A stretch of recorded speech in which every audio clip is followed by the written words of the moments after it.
My name is Jason Tillmann, and I'm interested in making a positive impact in the world today and encouraging others. Recently, in the last 5 years, I've gotten into just independent journalism. The birth of YouTube allows me to interview people, and I'm fascinated by these people that devote their lives for nothing in making a positive impact. They're using their time, money, resources, their life, to do something positive. And it seems like in the last 5 years, after doing these interviews, I've noticed the value of doing something nice for other people.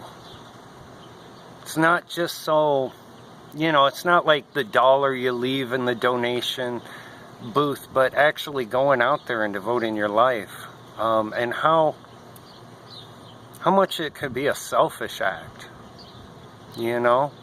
I've interviewed all sorts of people. I guess the reason why I got into interviewing is because I would learn about something the TV would tell me, whether it's on the news or maybe dramatized or something. And then I go out there in real life and I find out that it's slightly different. It's not as cut and dry as the real life thing is. And I seem to be walking away with a different story than a national dialogue. And when I tried to describe it to other people, they'd look at me like I was crazy. Like, what do you talk about? I don't understand, So I noticed most recently that our news media gives one side of the story, or they'll give two very extreme sides and pit them up against each other, but there's no real, honest, loving debate. There's no, let's find out what the best answer in the world is, Let's just attach onto personalities and pit people up against each other. And I think that people need to see the whole other side of things. People need to see the good that people do more than just, accentuate the bad. That's the wrong word, isn't it? Accentuate? No. It just seems like the news media today takes everything bad about people and then they amplify it to great proportions.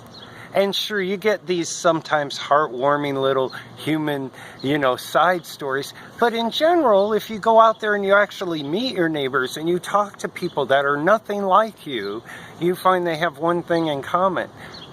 They're mostly good. They're mostly good. Everyone that I've met, I would have to say there's very few people that I've met and had very detailed, conversations with substance, like meaningful stuff, not fashion or programs. I've talked about suicide. I've talked about their life. I've talked about details, relationships, things that really seem to matter. And for the most part, people are good. I'm sure there's a few bad apples out there, that where the good is much smaller than the bad, but the larger majority of the people are just loving, caring people, and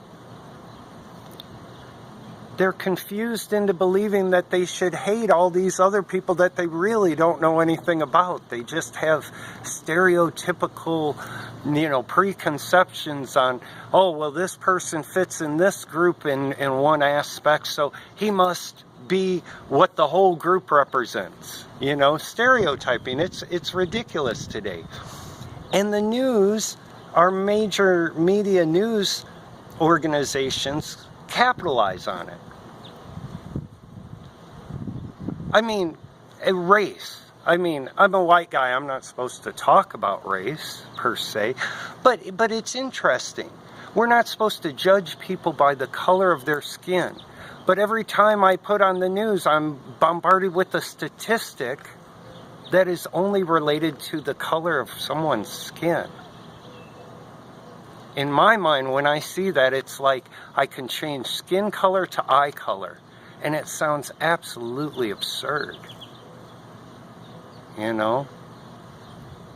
I don't think people should be categorized in groups. And you know what it means, too. You know, when it comes down to racism, it's not a description of your skin when someone refers to you being black. It's a whole preconceived culture or preferences and all this other stuff.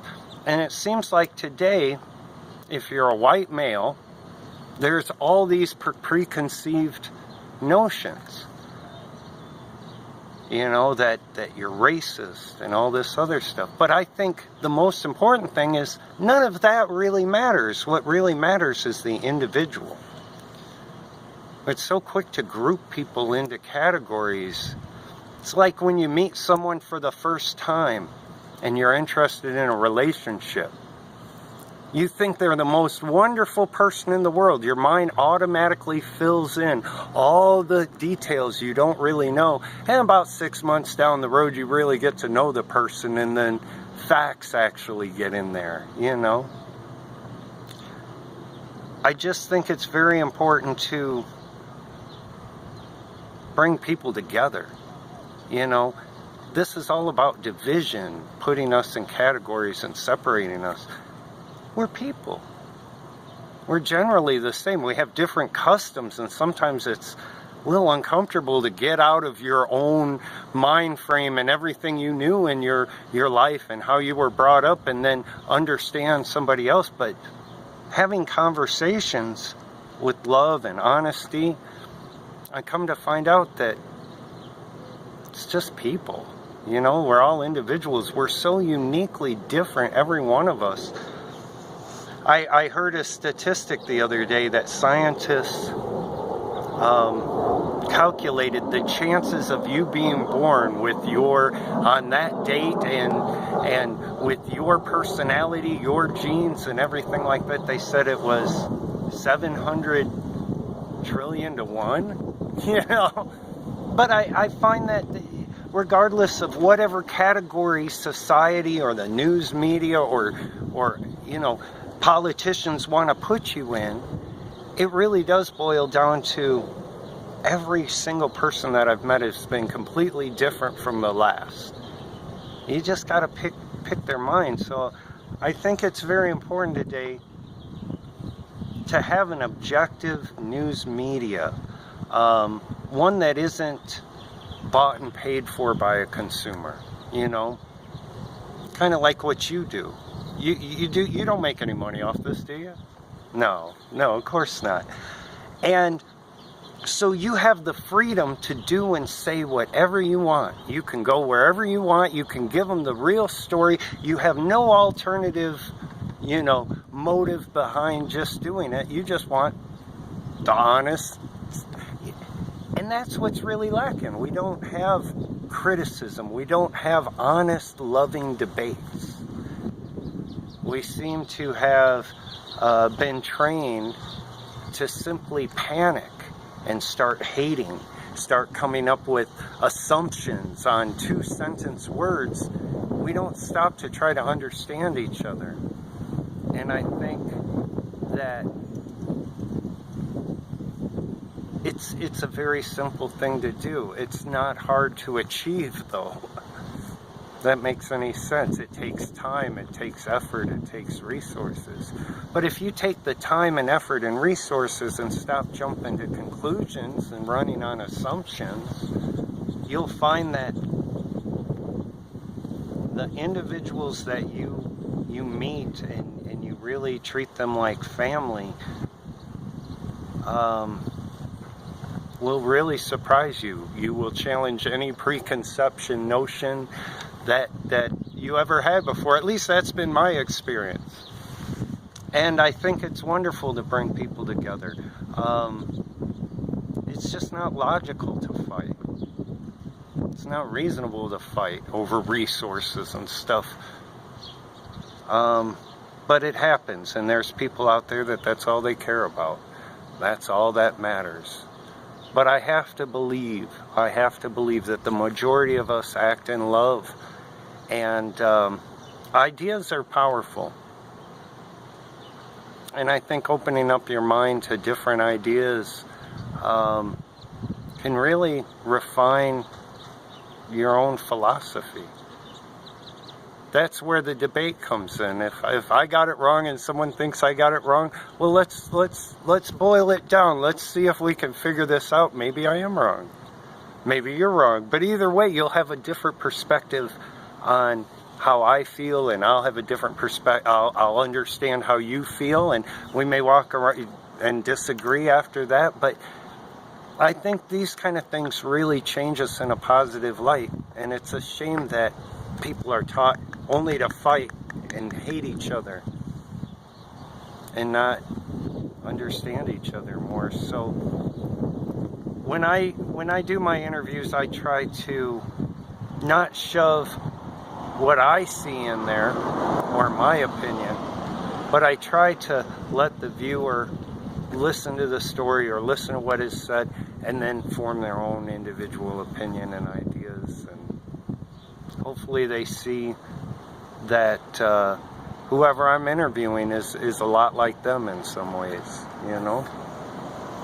That's the biggest thing. This is the biggest thing. This is why I feel this way about bringing people together, because the way I view most people is that I have two people that disagree with each other, and I know them very intimately. They don't get along, but because I know them very intimately,